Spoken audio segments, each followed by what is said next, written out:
బాలయ్య బాబు గారికి మీకేమైనా సాన్నిహిత్యం ఉందంటారా ఫ్రెండ్షిప్ వైజ్లో? అంటే ఎప్పుడన్నా కలిసారా?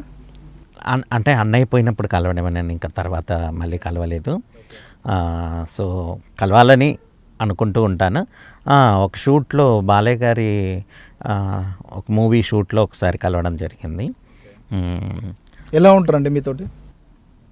అంటే అంటే చక్రి తమ్ముడిగా ఆయనకు నిజంగా నేను గుర్తున్నానో లేదో కూడా తెలియదు. జస్ట్ క్యాజువల్గా మాట్లాడారు తప్ప అంత బాండింగ్తో రిలేషన్షిప్ అయితే అంటే మాట్లాడింది అయితే ఏమీ లేదు. ఎందుకంటే బయట బాలయ్య బాబు గారిని కొందరు విమర్శించే వాళ్ళు ఉన్నారు. ఓకే, యాజ్ ఎ ఫ్యాన్ పరంగా. ఎందుకంటే ఎక్కడ పడితే అక్కడ చేయలు వేసుకోవడం అలాంటివి చేస్తుంటారు కాబట్టి కొందరు ఏంటంటే అతనికి ఉన్నంత మంచి మనసు ఇంకెవరికి లేదు అంటారు. సో మీరు దగ్గర నుండి చూశారు కాబట్టి అన్నయ్య విషయంలో, సో అతను ఎలాంటి వారు? నిజంగా అండి. అంటే ఆ విషయంలో నేను ఎప్పుడు అనుకున్నానంటే, అన్నయ్య పోయినప్పుడు వచ్చారు వారు, బాక్సుల మీదనే ఆయన ముద్దు పెట్టారు అన్నయ్యకి. ఓకే, అంటే ఆయన ఎంత మంచి మనస్తత్వం ఉంటే అది చేయగలుగుతారు, అది మాత్రం 100%.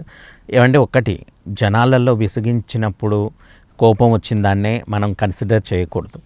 అంటే చాలామంది అది చూస్తారు, బట్ అది కాదు మనిషి అంటే. అసలు మనిషి, ఇన్నర్ మనిషి అనేది చాలామందికి తెలుసు. నాకే కాదు, బాలయ్య గారు అలాంటి వ్యక్తిత్వం ఉన్న వ్యక్తి అని కూడా చాలామందికి తెలుసు. కాకపోతే ప్రతి వారికి ఉంటారు కదా కొంతమంది గిట్టని వాళ్ళు ఏదో అనేవే తప్ప. సో హీస్ మనసున్న మనిషి ఆయన కూడాను. ఓకే.